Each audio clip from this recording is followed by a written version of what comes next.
Hello student, my name is Anupal. आज का ये जो मेरा लेक्चर है वो क्लास 12th का रिलेशन चैप्टर से रिलेटेड है। तो इस चैप्टर में हम रिलेशंस के ऊपर डिस्कशन करेंगे।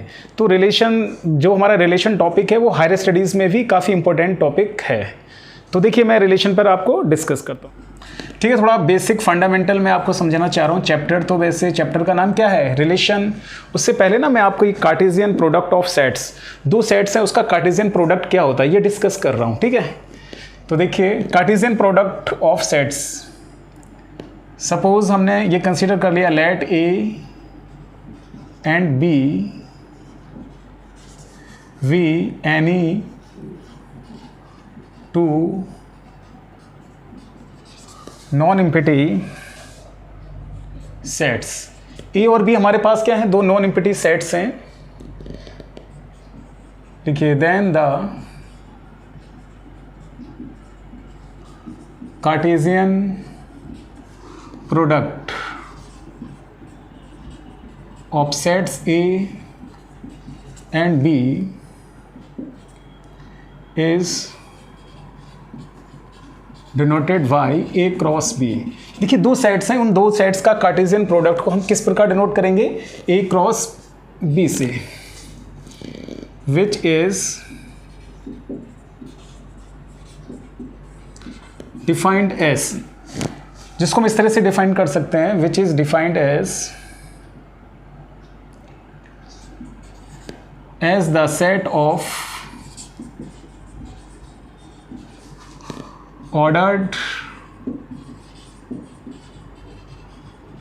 Pair of elements.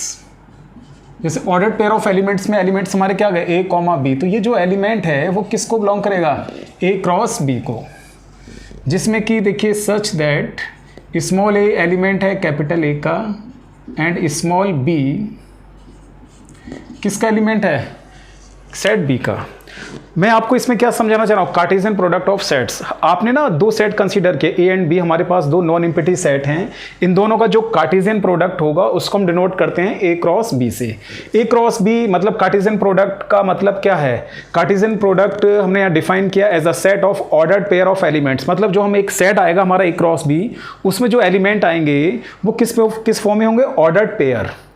देखिए ऑर्डर पेयर में एलिमेंट्स किस फॉर्म में आ रहे हैं, कोऑर्डिनेट की फॉर्म में आ रहे हैं। तो ए कॉमा बी, जिसमें कि फर्स्ट एलिमेंट किसको बिलोंग कर रहा है, ए को, सेकंड एलिमेंट किसको बिलोंग कर रहा है, बी को। तो देखिए कहने का, ठीक है, देखिए दस ए क्रॉस बी, ए क्रॉस बी आपका ये जो सेट है इसमें जो एलिमेंट्स हैं वो आपके इस फॉर्म में आएंगे, A cross B such that small A belongs to capital A, small B belongs to capital B. तो ये किसी भी दो सेट का अगर कार्टेशियन प्रोडक्ट आपको फाइंड आउट करना है तो उसमें जो एलिमेंट्स होंगे वो एक सेट होगा, किसका सेट होगा, ऑर्डर्ड पेयर का। ठीक है, ऑर्डर्ड पेयर एलिमेंट्स हैं, फर्स्ट एलिमेंट बिलोंग करता है ए को और सेकंड एलिमेंट किसको बिलोंग करता है, बी को। इसी तरह से देखिए जैसे हमने ए क्रॉस बी निकाला है, आप ना now if B cross A भी फाइंड आउट कर सकते हैं। तो अगर बी क्रॉस ए अगर आप फाइंड आउट करेंगे तो कंडीशन ये आएगी वी कॉमा ए, ठीक है, जिसमें कि स्मॉल वी किसका एलिमेंट होगा, कैपिटल वी का, और स्मॉल ए किसका एलिमेंट होगा, कैपिटल ए का। ठीक है, ऊपर तो मैंने बताया ए क्रॉस बी, इसमें एलिमेंट हमारे स्पेयर में होंगे। सेकंड जो डेफिनेशन बताई वो क्या है हमारा, बी क्रॉस ए, उसमें एलिमेंट आपके किस फॉर्म में होंगे, इस फॉर्म में होंगे। तो इसको हम क्या कहते हैं यहाँ पर, कार्टेशियन प्रोडक्ट। देखिए इसी तरह इसमें एक प्रॉपर्टी है हमारी also, if A cross B, अगर आप जो ए क्रॉस बी निकालते हैं, अगर सपोज वो क्या आता है, नल सेट आता है, ठीक है, तो यहाँ से क्या इंप्लाई होगा, ए इक्वल्स टू फाइव, ए हमारा नल सेट होगा या वी हमारा क्या होगा, नल सेट होगा। अगर दो सेट्स का कार्टेशियन प्रोडक्ट एक नल सेट के इक्वल आता है तो वहाँ से क्या इंप्लाई होगा, ए नल सेट होगा या बी नल सेट होगा। ये तो मैंने आपको डेफिनेशन समझाई। अगर आप डेफिनेशन को नहीं समझ पा रहे हैं तो मैं इसको एक एग्जाम्पल के द्वारा आपको समझाता हूँ। यहाँ देखिए एक एग्जाम्पल लिया हमने, सपोज एक सेट है हमारा ए, इसमें एलिमेंट है 1 2 3, और दूसरा सेट क्या है हमारा बी, इसमें देखिए क्या एलिमेंट्स हैं आपके x, y। अब देखिए आपसे क्या कहा जाएगा, ए क्रॉस बी फाइंड आउट करिए आप, ए क्रॉस बी। ठीक है ना, ए क्रॉस बी। अभी मैंने डेफिनेशन लिखा ए क्रॉस बी। इस A cross B Cartesian product of two sets में जो एलिमेंट हैं वो हमारे किस फॉर्म में, ऑर्डर्ड पेयर की फॉर्म में है। तो ऑर्डर्ड पेयर में आप देख रहे हैं, अगर ए क्रॉस बी हम फाइंड आउट कर रहे हैं तो इस पेयर में जो हमारा फर्स्ट एलिमेंट आ रहा है वो किस सेट ए का आ रहा है, और सेकंड पेयर का जो एलिमेंट आ रहा है वो किस सेट का आ रहा है, सेकंड सेट जो हमारा बी सेट है। इसी तरह आपको यहाँ से क्या निकालना है, ए क्रॉस बी। ये मैंने एक एग्जाम्पल लिया है। ये देखिए आप ए क्रॉस बी फाइंड आउट करते हैं तो फर्स्ट एलिमेंट आएगा किसका, ए का। तो पहले ना 1 को लेते हैं, देखिए इस तरह से 1, x 1, y। ठीक है, सेकंड एलिमेंट क्या है आपका, 2, x आएगा। इसी तरह से 2, y। ठीक, इसी तरह से एक एलिमेंट आएगा 3, x। इसी तरह से एक एलिमेंट आएगा 3, y। तो ये मैंने आपको ना कार्टेशियन प्रोडक्ट ऑफ सेट्स का एक एग्जांपल यहाँ पर डिफाइन किया है। अगर आपको 2 सेट्स दे रखे हैं उसका कार्टेशियन प्रोडक्ट आप किस तरह से फाइंड आउट करेंगे। ठीक है, अब नेक्स्ट डेफिनेशन देखिए, रिलेशन। रिलेशन हमारा चैप्टर, रिलेशन ही हमारा चैप्टर है। रिलेशन की क्या डेफिनेशन है, देखिए रिलेशन क्या होता है। लिखिए, if capital A and capital V any two sets, capital A और कैपिटल बी हमारे पास कोई 2 सेट्स हैं, तब आप लिखिए देन रिलेशन, एक रिलेशन हमने आर कंसीडर किया from, then R relation R from set A to set B is a subset. ये हमारा सबसेट होगा, किसका सबसेट होगा, ए क्रॉस बी का। तो रिलेशन देखिए क्या है, ए और बी हमारे पास कोई 2 सेट हैं, तो आपने एक रिलेशन डिफाइन किया सेट ए से सेट बी के बीच में। तो ये जो रिलेशन है वो हमारा सबसेट होगा, किसका सबसेट होगा, ए क्रॉस बी का। That is R subset of A cross B. तो इस आर को आप क्या कहेंगे, रिलेशन। तो रिलेशन क्या है, ए और बी हमारे पास कोई 2 सेट हैं, तो रिलेशन क्या है, सबसेट है। किसका सबसेट है, कार्टेशियन प्रोडक्ट ऑफ 2 सेट्स का। तो आर हमारा एक रिलेशन है, वो रिलेशन क्या होगा, सबसेट होगा। किसका सबसेट होगा, 2 सेट के कार्टेशियन प्रोडक्ट का। ये डेफिनेशन होती है रिलेशन की। If R is a relation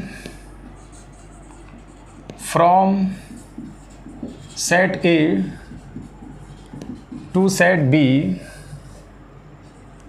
and A comma B, suppose हमने ये कोई एलिमेंट कंसीडर कर लिया जो किसको बिलोंग करता है, आर को बिलोंग करता है।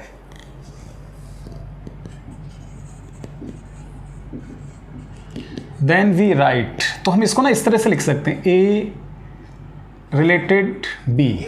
Are is a relation, R अगर हमारा एक रिलेशन है सेट ए से सेट बी के बीच में, तो इसमें क्या आएगा, एक ऑर्डर पेयर एलिमेंट आ गया, वो एलिमेंट भी हमारा किसको बिलोंग करेगा, आर को बिलोंग करेगा। तो उस केस में हम यहां पर कह सकते हैं A related to B, A R B, इस तरह से हम इसको लिख सकते हैं। ठीक है, तो इसको ऐसे लिख सकते हैं, which is as A related to B. A किसको रिलेट कर रहा है, यहां पर बी को रिलेट कर रहा है। तो आप लोगों को समझ में आया रिलेशन क्या, रिलेशन सिंपल क्या, एक तरह का सबसेट है। किसका सबसेट है, 2 सेट के कार्टेशियन प्रोडक्ट का। देखिए, if A and B be finite sets which contains small m and small n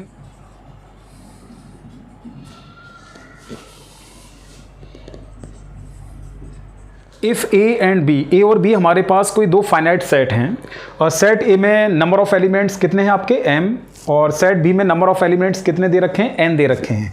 तो ए क्रॉस बी, ए क्रॉस बी का मतलब क्या, इन दोनों सेट का क्या, कार्टेशियन प्रोडक्ट। तो उस कार्टेशियन प्रोडक्ट में जो नंबर ऑफ एलिमेंट्स होंगे वो टोटल क्या होगा, इन दोनों के प्रोडक्ट के इक्वल होगा। लेकिन मैं आपको यहाँ बताना चाह रहा हूँ कि अगर सेट ए में m एलिमेंट हैं, सेट बी में n एलिमेंट हैं, तो ए टू बी में नंबर ऑफ रिलेशंस कितना पॉसिबल है। तब आप लिखिए then the number of relations from set A to B is 2 power m n। ठीक है, तो सपोज आपके पास दो सेट हैं, सेट ए में कितने नंबर ऑफ एलिमेंट्स दे रखे हैं आपको m, और सेट बी में नंबर ऑफ एलिमेंट्स कितना है n। तो सेट ए से सेट बी में जो टोटल नंबर ऑफ रिलेशन है वो कितना पॉसिबल होगा, m इंटू n, ठीक है ना। तो इस फॉर्मूले से हम number of relation find out कर सकते हैं दो सेट के बीच के में। देखिए इसको एक एग्जाम्पल के द्वारा मैं समझाता हूं।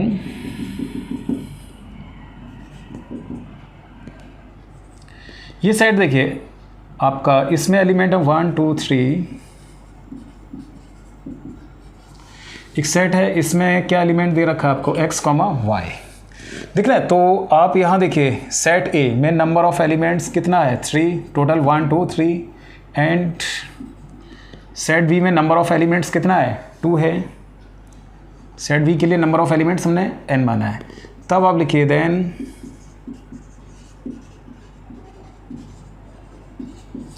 टोटल नंबर ऑफ रिलेशंस, तो total number of relations from set A to set B, वो क्या होगा 2 पावर में देखिए m n,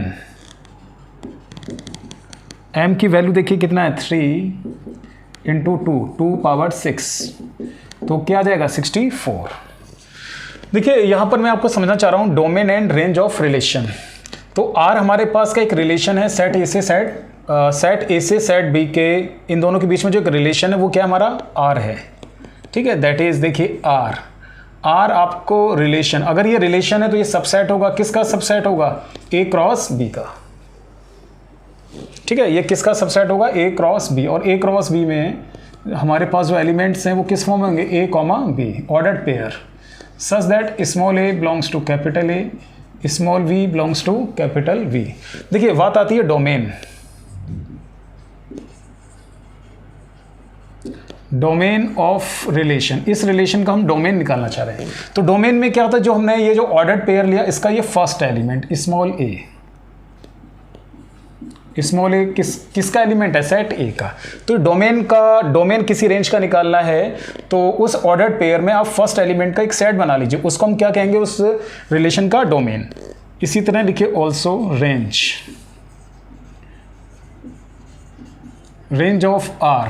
रेंज अगर आपको रिलेशन का फाइंड आउट करना है तो ऑर्डर्ड पेयर का सेकंड एलिमेंट, तो सेकंड एलिमेंट क्या है स्मॉल b किसको बिलोंग करता है कैपिटल B को। तो किसी रिलेशन का अगर सपोज डोमेन फाइंड आउट करना है तो उस ऑर्डर्ड पेयर का क्या होगा फर्स्ट एलिमेंट, और रेंज फाइंड आउट करना है तो उस ऑर्डर्ड पेयर का क्या होगा सेकंड एलिमेंट, ठीक है। एक सेट ये है, एक सेट B है आपका। तो आप ना यहाँ से A cross B find out करते हैं। देखिए A क्रॉस B, तो A क्रॉस B ये एग्जाम्पल मैंने आपको अभी पिछली डेफिनेशन भी समझाया था, x, 1 x, 2 x, 3, पहले फर्स्ट के साथ, फिर देखिए y, 1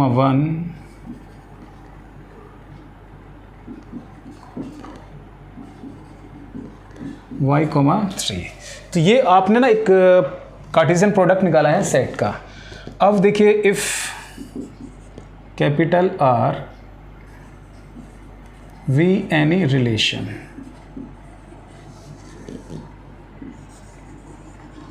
from set A to set B, capital R हमारे पास एक रिलेशन है सेट A से सेट B के बीच में। देखिए दैट इज कोई सी भी रिलेशन आप यहाँ से लिख सकते हैं इस ऑर्डर्ड पेयर से। सपोज इस ऑर्डर्ड पेयर से एक रिलेशन हमने ये लिख लिया, देखिए x, 1 x, 3, ठीक है ना। कोई सा भी रिलेशन आप लिख सकते हैं y, 1 y, 3। ये तो आपके पास क्या है कार्टेशियन प्रोडक्ट है दो सेट का। तो यहाँ से आपने इस A क्रॉस B का एक सबसेट ले लिया। देखिए R यहाँ पर क्या होगा सबसेट होगा, किसका सबसेट होगा A क्रॉस B का। तो रिलेशन की डेफिनेशन यही तो थी आपके पास। अब आपसे ये कह रहे हैं कि भाई इस रिलेशन का क्या निकालिए आप डोमेन, ठीक है ना। डोमेन देखिए डोमेन ऑफ R। तो अभी मैंने आपको डेफिनेशन बताया कि डोमेन का मतलब क्या होता है उस रिलेशन का फर्स्ट कंपोनेंट। ये जो आपने रिलेशन निकाला इसमें जो हमारे ऑर्डर्ड पेयर एलिमेंट्स हैं ना इसके फर्स्ट कंपोनेंट देखिए x एंड y। तो ये तो आपका डोमेन आ गया। अब आपसे कहा जाए इसका रेंज बताइए इस रिलेशन का। तो रेंज में क्या आएगा, सेकंड कंपोनेंट। सेकंड कंपोनेंट में देखिए क्या आ रहा है, 1 और 3। ठीक है, तो ये हमारा डोमेन होता है और ये क्या होता है, रेंज। नेक्स्ट डेफिनेशन है हमारी relation on a set. Relation को हम डिफाइन करना चाह रहे हैं किसी सेट पर। अभी पीछे जो हमने डेफिनेशन समझाई थी वो रिलेशन क्या था, दो सेट के बीच में। अब क्या है, relation on a set. Capital A क्या है, एक नॉन एम्प्टी सेट है। तो then a relation from A to itself, that is a subset of A cross A. तो रिलेशन किसी भी सेट पर हम किस प्रकार डिफाइन कर सकते हैं, ये एक सबसेट होगा। किसका सबसेट होगा, ए क्रॉस ए का। ठीक है ना। पीछे जो मैंने समझाया था वो रिलेशन क्या था, दो डिफरेंट सेट के बीच में था। ये जो डेफिनेशन है वो रिलेशन की किसी एक सेट पर है। तो डेफिनेशन को समझिए, कैपिटल ए हमारा एक नॉन एम्प्टी सेट है।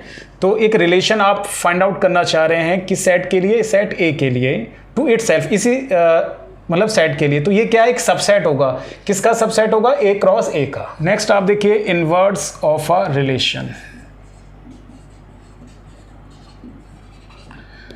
ठीक, inverse of a relation, new definition समझिए। इनवर्स ऑफ अ रिलेशन, किसी भी रिलेशन का हम इनवर्स कैसे फाइंड आउट करेंगे। हमने यहाँ लिखा है कि कैपिटल आर क्या एक रिलेशन है। कैपिटल आर आपको क्या दे रखा है, एक रिलेशन दे रखा है सेट ए से सेट बी के बीच में। एक सेट ए है और एक सेट बी में बी है, उन दोनों के बीच में जो एक रिलेशन है वो क्या है, हमारा कैपिटल आर है। तो इस कैपिटल आर का हम क्या निकालना चाह रहे हैं, इनवर्स। तो इनवर्स को हम इस तरह रिप्रेजेंट करें तो आर इनवर्स एक रिलेशन होगा किस सेट में, सेट बी से ए के बीच में। देखिए अगर आर रिलेशन है ए टू बी के बीच में, तो बी टू ए के बीच में जो रिलेशन होगा वो क्या कहलाएगा, हमारा इनवर्स रिलेशन। ठीक है, ये हमारा क्या कहलाता है, इनवर्स रिलेशन। इसलिए लिखिए आर इनवर्स। आर इनवर्स में जो आपके पास इनवर्स रिलेशन है उसमें एलिमेंट इस फॉर्म में होंगे। देखिए ए कॉमा बी किसका एलिमेंट होगा, आर का। तो ये किसी भी इनवर्स का हम रिलेशन इस तरह से कैलकुलेट कर सकते हैं। A comma B belongs to R. ठीक है, तो यहाँ से इम्प्लाई होगा v कॉमा ए किसको बिलोंग करेगा, आर इनवर्स को।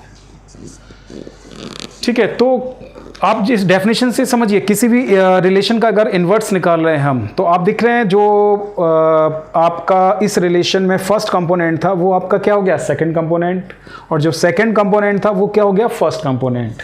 तो यहाँ से एक रिजल्ट ये भी निकला है, एक रिजल्ट ये भी हमारा आता है यहाँ से। देखिए 10 डोमेन ऑफ आर इनवर्स, मतलब इनवर्स रिलेशन का अगर हम डोमेन निकालेंगे वो किसके इक्वल होगा, रेंज ऑफ आर के। इसी तरह से देखिए रेंज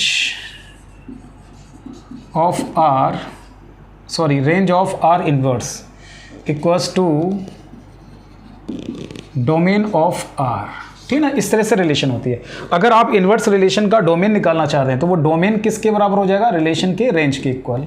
और उस इनवर्स रिलेशन का जो रेंज है वो किसके इक्वल होगा, जो आर रिलेशन है उसके डोमेन के इक्वल। एक सेट ए आपको ये गिवन है, एक सेट बी ये गिवन है। तो आर एक रिलेशन आपको दे रखा है set A to set B के। सेट ए से सेट बी के बीच में जो रिलेशन है वो आपको ये गिवन है। अब आपसे ये कहा जा रहा है कि इस रिलेशन का क्या कैलकुलेट करिए आप, इन्वर्स रिलेशन। देखिए तो इन्वर्स रिलेशन में अभी मैंने आपको डिफाइन किया था कि जो ऑर्डर्ड पेयर में हमारा फर्स्ट कंपोनेंट है वो सेकंड कंपोनेंट में चेंज हो जाएगा और जो सेकंड कंपोनेंट है वो फर्स्ट कंपोनेंट में चेंज हो जाएगा। तो देखिए इसका इन्वर्स इस तरह से A, 1 second first component second component. ठीक है, ये देखो कंपोनेंट्स को हम इंटरचेंज कर रहे हैं यहाँ पर। तो सपोज अगर आपको किसी भी रिलेशन का इन्वर्स फाइंड आउट करना है तो आप इस तरह से कैलकुलेट करेंगे। अब आता है टाइप्स ऑफ रिलेशन। पहला हमारा है यहाँ पर इम्पिटी रिलेशन या वॉइड रिलेशन, मतलब ये जो लिखा ना वॉइड रिलेशन को हम यहाँ इम्पिटी रिलेशन भी कहते हैं।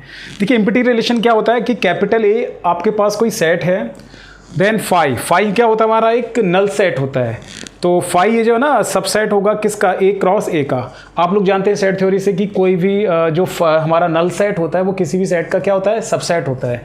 तो उसी प्रकार यहाँ पर कि फाई जो है वो हमारा सबसेट होगा किसका, ए क्रॉस ए का।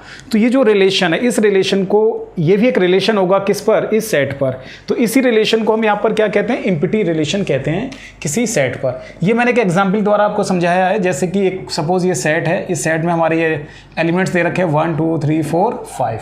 आर एक रिलेशन है, तो इस रिलेशन में एलिमेंट्स हमारे किस फॉर्म में हैं ऑर्डर्ड पेयर, और देखिए यहाँ क्या दे रखा है a minus B equals to 12। आपको यहाँ पर वो एलिमेंट लिखने हैं सेट A के जिनका हम डिफरेंस फाइंड आउट करें वो 12 के इक्वल आना चाहिए। तो अब यहाँ ऑब्जर्व करिए, देखिए यहाँ पर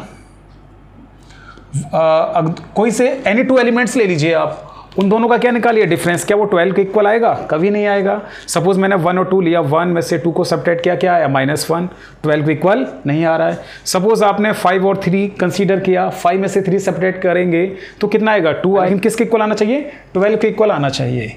तो ये यहाँ पर a माइनस वी का जो डिफरेंस है वो 12 के इक्वल नहीं आएगा, ठीक है नहीं है। तो इसलिए ये रिलेशन कैसा कहलाएगा? हमारा एम्प्टी रिलेशन कहलाएगा, क्योंकि इसमें हमारे पास कोई एलिमेंट ही नहीं आएगा। तो ये जो सेट आएगा 10 r इक्वल्स टू क्या? 5 इज एन एम्प्टी रिलेशन। कैसा रिलेशन होगा? एम्प्टी रिलेशन होगा। एम्प्टी क्यों होगा? क्योंकि इस सेट में आप एनी टू एलिमेंट लीजिए, उनका डिफरेंस फाइंड आउट करेंगे, वो कभी भी 12 के इक्वल नहीं आएगा। अगर 12 के इक्वल आ जाता तो ये आपका एम्प्टी रिलेशन नहीं होता। तो इस तरह के रिलेशन को हम क्या कहते हैं यहाँ पर? Empty relation. देखिए नेक्स्ट रिलेशन हमारी आती है यूनिवर्सल रिलेशन। जैसे मैंने आपको पीछे भी समझाया था एम्प्टी रिलेशन, इसी तरह से अगला रिलेशन हमारा क्या है? Universal relation.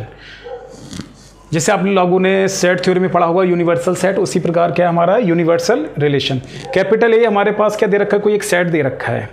तो आप लोग जानते हैं सेट थ्योरी से कि कोई भी सेट इटसेल्फ का क्या होता है? सबसेट होता है। तो उसी प्रकार यहाँ पर यह है कि A क्रॉस A ये सबसेट होगा किसका? A क्रॉस A का। तो A क्रॉस A सबसेट है किसका? A क्रॉस A का। तो A क्रॉस A क्या रिप्रेजेंट कर रहा है? दो सेट का कार्टेशियन प्रोडक्ट, एक सेट का उसी सेट के बीच में। तो इस तरह के रिलेशन को हम क्या कहते हैं? Universal relation. ये यूनिवर्सल रिलेशन किस पर कहलाएगा? A पर कहलाएगा। ये मैंने आपको एक एग्जांपल दिया है कि सपोज ये कोई हमारा एक सेट है, देखिए R एक रिलेशन दे रखा है, एलिमेंट किस फॉर्म में आ रहे हैं? ऑर्डर्ड पेयर की फॉर्म में आ रहे हैं। तो इन दोनों एलिमेंट्स का अगर आप डिफरेंस फाइंड आउट करते हैं, फिर इसका मॉडुलस फाइंड आउट करते हैं, तो वो पॉजिटिव आना चाहिए। तो आप देखिए यहाँ पर अगर सपोज हम A और B के प्लेस पर 1 और 2 रखते हैं, ठीक है ना, देखिए सच दैट 5,4 ये एलिमेंट किसका लिया है? रिलेशन R का। तो देखिए क्या इंप्लाई होगा? मोड 5 - 4, ठीक है ना। मोड 5 - 4 फाइंड आउट करेंगे, कितना आएगा? 1 आएगा। तो 1 ग्रेटर देन क्या आ गया? 0, ठीक। या और भी आप एग्जाम्पल के द्वारा इसको डिड्यूस कर सकते हैं। ये तो मैंने आपको बताया कि जैसे आपने 5 और 4 को यहाँ पर 5 और 4 एक हमने एक रिलेशन R का एलिमेंट लिया है, इन दोनों का A माइनस बी किया तो कितना आ रहा है? 1 क्या हमारा? पॉजिटिव है। तो इस कंडीशन को क्या कर रहा है? Satisfy. In the same way आप 3 और 4 को ले सकते हैं। तो मोड 3 - 4 क्या आएगा? -1 का मोड क्या आएगा? +1, वो भी क्या आएगा? पॉजिटिव। तो आप इसके किन्हीं भी दो एलिमेंट्स का अगर आप डिफरेंस निकालते हैं, फिर उसका मॉडुलस फाइंड आउट करते हैं, वो हमेशा क्या आएगा? पॉजिटिव आएगा। तो इस तरह के रिलेशन को हम क्या कहेंगे यहाँ पर? Universal relation. नेक्स्ट क्या है हमारा? जितना जैसे एम्प्टी रिलेशन मैंने बताया आपको और यूनिवर्सल रिलेशन यहाँ समझाया था। तो एम्प्टी रिलेशन और यूनिवर्सल रिलेशन, ये दोनों रिलेशन क्या कहलाता है? हमारा ट्राइबल रिलेशन। बस आपको ये ध्यान रखना है कि एम्प्टी रिलेशन और यूनिवर्सल रिलेशन को आप ट्राइबल रिलेशन भी कहते हैं, ठीक है। एक नेक्स्ट डेफिनेशन हमारी आइडेंटिटी रिलेशन। आइडेंटिटी रिलेशन क्या होता है? कैपिटल ए आपके पास एक सेट है, देन द रिलेशन, आपने एक रिलेशन बनाया, ठीक है ना, आइडेंटिटी रिलेशन। तो I4 इसलिए हमने I, फिर सफिक्स में क्या लिखा? A। अगर कोई रिलेशन, उस रिलेशन में इस तरह के एलिमेंट, ऑर्डर्ड पेयर जो एलिमेंट, दोनों ऑर्डर्ड पेयर क्या आना चाहिए? सेम आना चाहिए। फर्स्ट कंपोनेंट, सेकंड कंपोनेंट, उस रिलेशन में एलिमेंट कैसे आ रहे हैं? सेम आ रहे हैं। तो इस तरह की रिलेशन को हम क्या कहेंगे? आइडेंटिटी रिलेशन कहेंगे। मैं आपको एक एग्जाम्पल के द्वारा समझा रहा हूँ। ये कोई सेट है, इस सेट का आपको क्या चाहिए? Identity relation. तो देखिए, तो इस आइडेंटिटी रिलेशन में जो हमारे एलिमेंट्स होंगे वो किस फॉर्म में होंगे?